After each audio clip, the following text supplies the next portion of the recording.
Hey everybody, it's me, Justine, back with another video. So I'm gonna do it about my art covers that I've worked on up to this point. Now I did have a Mario Wii cover, like for New Mario Bros, but I decided not to include that because it wasn't hand-drawn, so that's why it's not in here. Anyways, and don't mind my fan in the background because it's keeping this room cool. Anyhow, so yeah, let's get into it. Oldest to newest. And I'll go into every detail of the cases and what the covers of the back actually means and what mistakes I learned from and what things I've used. So yeah, let's get right into this Super NES, the NES covers. So, let me readjust myself. Starting off strong, got Duck Hunt. So, I'm just gonna explain things. So, all of the front covers, so I'm not repeating myself redundantly here, are all inspired by the original box art, to the best of my abilities. So on some of them, like Adventure Time and Lion King, it's not like 100%, but it's close enough. But they were inspired by their originals, so yeah, just to get that out of the way. So we got Duck Hunt and 8-bit. This was a really hard thing to do, and I used like Poscas for this, and some pencil crayons. But as I said, this is really hard cover to do because I'm not used to drawing in 8-bit, but it turned out good. And then you have the spine. And then the infamous dog that would laugh at you. That's what I decided to do with the background. So, yeah. And then the game itself. There.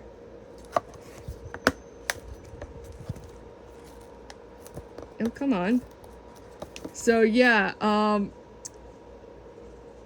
yeah, I should have pointed out one other thing is that finding songs for these on social media is a really hard, tedious task to do because for some of them, like the NES ones and the Super NES ones, it's not that easy. And I know, like, when I get to certain games, like the Tony Hawk one,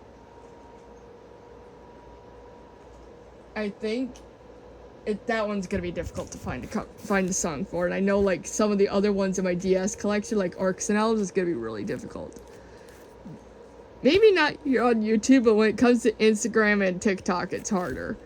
So yeah, I got Q*bert from the Super NES. I actually love how the spine turned out. And then there's the actual cover. Also, I should mention, it's back in the early days before ESRB existed. So there's no ratings on these covers at all. I decided to keep it simple on the back cover. And then there's Q*bert.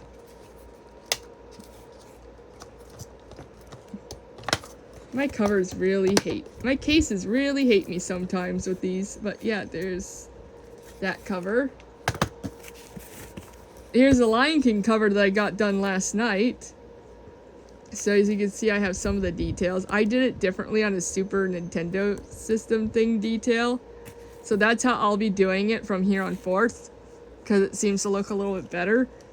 And a Lion King, now on the original cover, there's hyenas. Shenzi, Benzi, and Ed are on the front cover.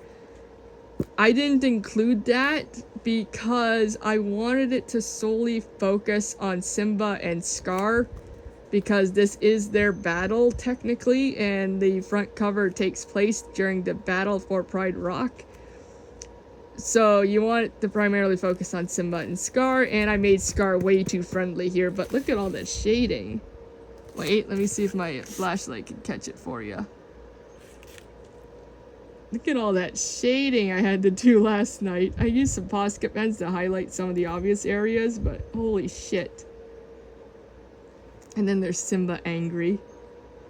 But I don't blame him. And then I made it more Lion King-y down here. And then there's the spine, which looks a hell of a lot better than the first spine I used. I did the spine with black paper. And that's how most of the spines are on the NES ones. They're done in black paper. So yeah, that's how the Super NES ones are getting done as well. And then the back, which is the battle, the most iconic scene in the show, in the movie itself, the 90s movie that is. So I didn't want to screw this up any further than I did with the front cover.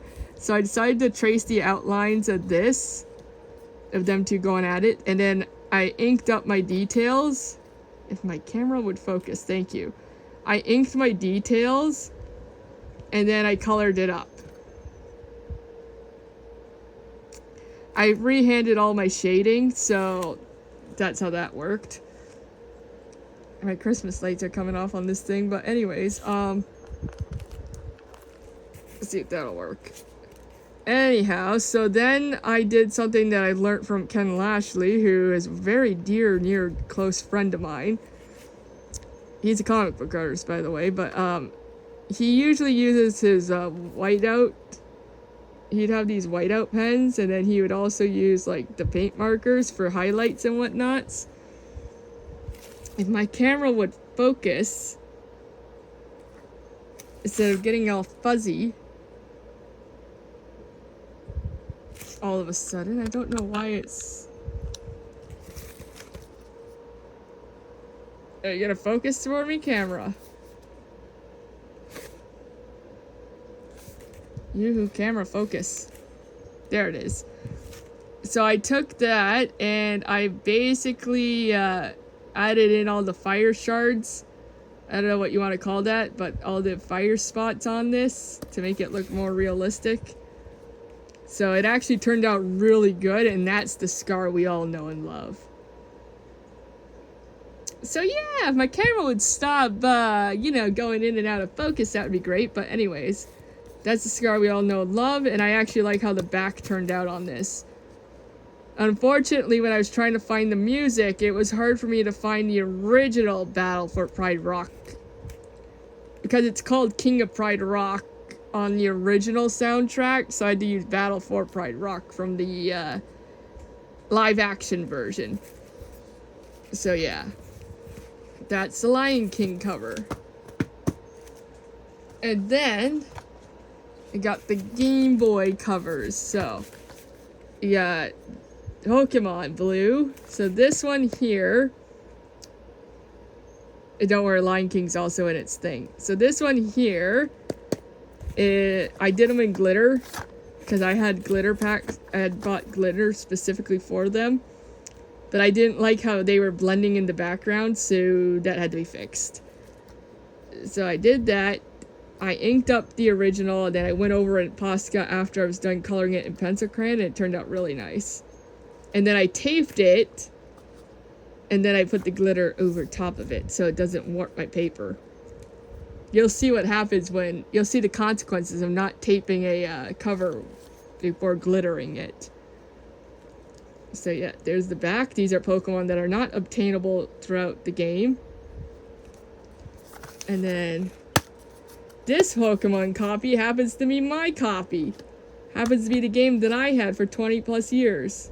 Well, 20-year-old video game. So yeah. That's the first game that started it all, and it's in a special cover.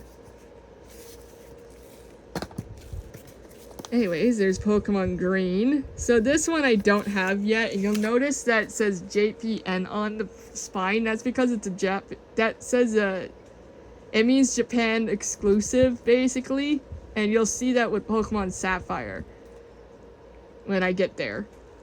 Or my copy of Pokemon Sapphire. So this is, I kept Venusaur, because I didn't want to, like, make it darker like I did on Leaf Greens. So I kept them true to their original form. And then there's that, and then there's the Pokemons. They can either be exclusives or Pokemon that are not found in this game. But the game is not in its case yet, because I don't have it. So yeah. And then there's the Pokemon Red cover. I like how they glitter up. But anyways, there's Pokemon Red.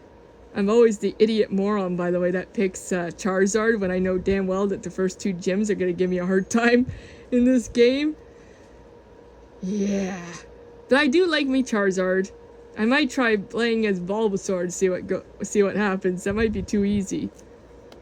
Anyways, I like the glitter on this. It make Charizard pop out some more rather than blend.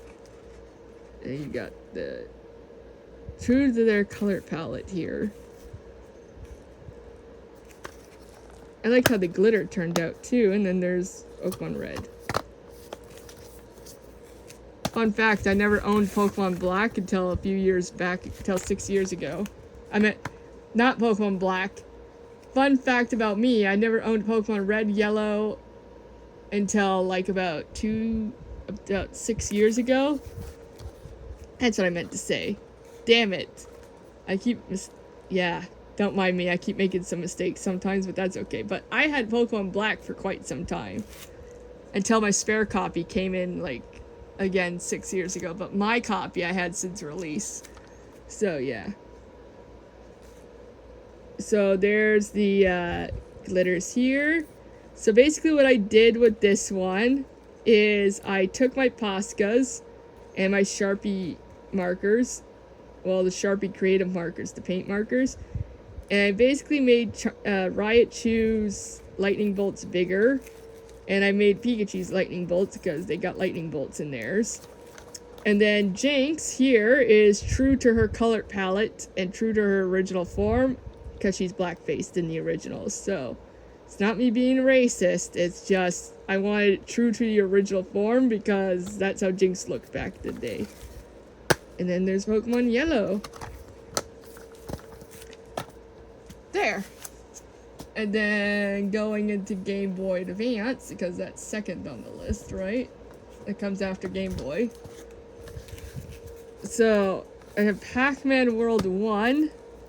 There was no ghosts in the back. I know the original had ghosts, but there isn't any, because some details have to be left out.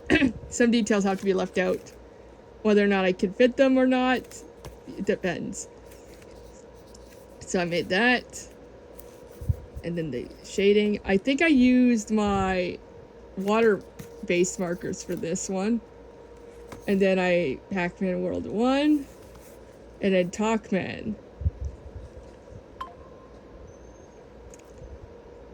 And then Talkman, who is the final boss in Pac-Man World 1. And of course the game is inside. Oh, yeah, I'll put that there. And then here's what I mean by I botched Venusaur and made him darker on accident. This is my Leaf Green cover. So basically back in the day of Leaf Green and Fire Red, they had a metallic-y, foily look to them. And I think this glitter captured the foily look perfectly. And I just used the neon glitter to do the spiral thing. I like this. It turned out really cool. And then there's Spine, and then there's the Pokemons. So I like how the glitter turned out on this. I'm really happy with it. Aside from my Venusaur botching, but anyways. And then here's Ty the Tasmanian Tiger 2. Now, Ty the Tasmanian Tiger I draw a lot of, so that's not a new thing. But this is Ty Bush Rescue 2, which is what I'm used to. And then you can see on there. And then this is Psy. So if you completely 100%ed Ty 1, you would have access to a secret ending that has Psy in it. So this would be your final boss in this, I think, this version of the game. And then, yeah, that's Ty 2 there. Because I know Boss Cass is in the console versions. It's been a while since I last beaten Ty 2 on the Game Boy Advance, but anyways.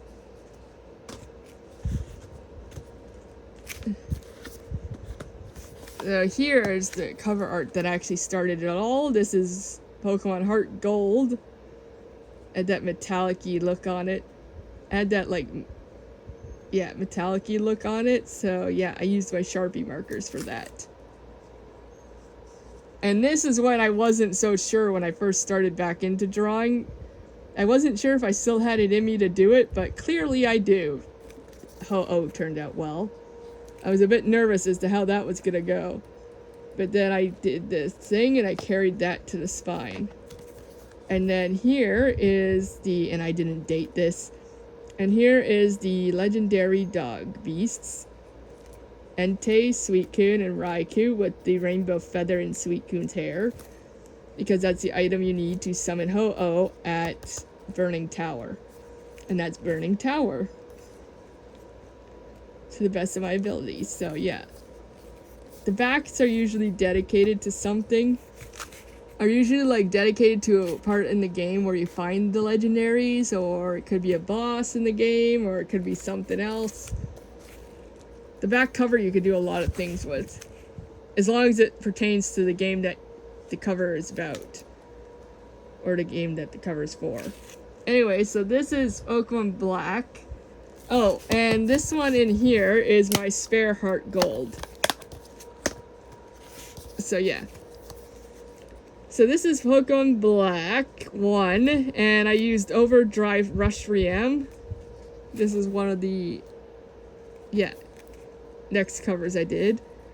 And then I used the inspiration from the instruction booklet and the Japanese covers, because I find they have more details than our North American covers, so yeah. And I like the honeycomb detail because it adds so much to it. And then there's the White Stone, which is Rush Riem's stone. And then there's Black City, which is an exclusive city in Pokemon Black. I tried. And then there's my spare Pokemon Black. Yeah. And then here come my favorite case. One of my favorite cases is Pokemon Pearl.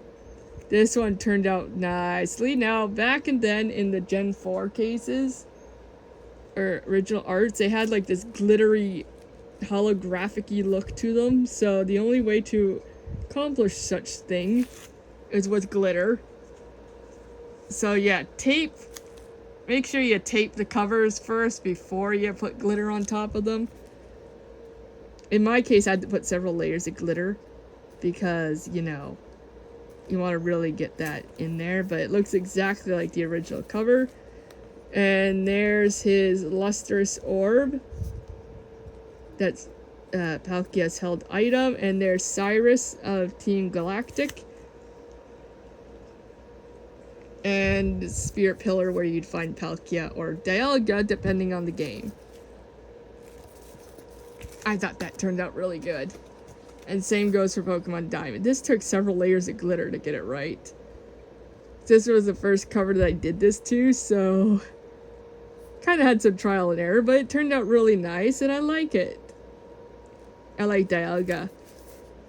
Oh yeah, and the game's also in here as well. This is my copy of Pokemon Pearl. I only have my copies of Sinnoh. I only have one copies of the Sinnoh games, so yeah. So yeah, they're my original copies that I had since I was a child. So, but Pearl I got later on in life. But anyways, this is the Advent Orb, which is Dialga's held item on the spine, and Mars and Jupiter from Team Galactic at Spirit Pillar. Because you run into Team Galactic, and there's Diamond. And then here's the consequences of not taping your covers before you know. Oh, there's my platinum. Before you put glitter on it. This one's slightly warped. I don't know if anybody could tell that, but it is slightly warped because I decided not to, and it was done on printing paper. I'm not so smart with that.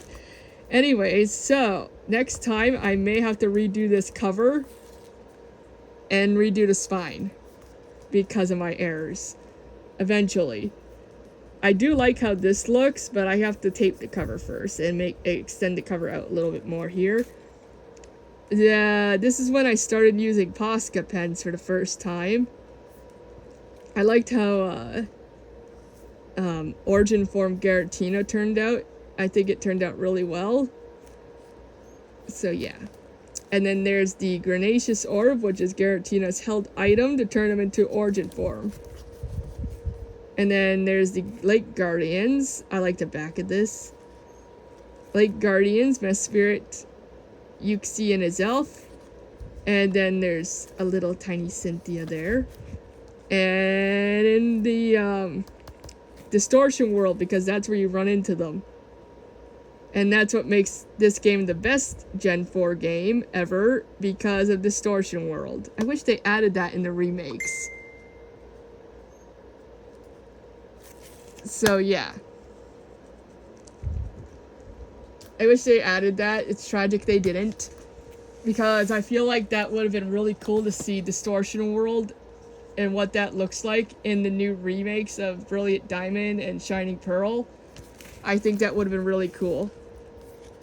And then I have Adventure Time. Now, Adventure Time, I had to trace the outline for this, for the logo here and there, because no matter what I did, I couldn't fit it on there. That's going to be a common theme.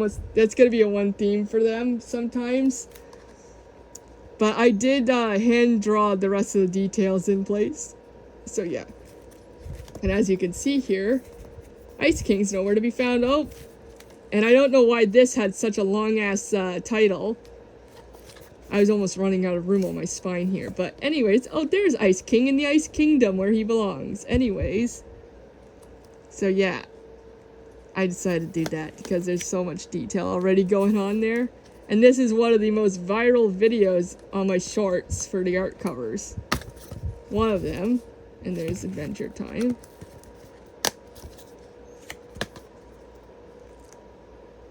And then here's another one of my most viral videos when it comes to the art covers and Angry Birds. Again, I had to trace out the outline for this area here, but the rest of it I did freehand, and I freehanded the details. So yeah. And then I did Rio. So everything else has been free-handed drawn. So this is Rio, Angry Birds, the main game, and then Seasons. And of course, the game's also in there.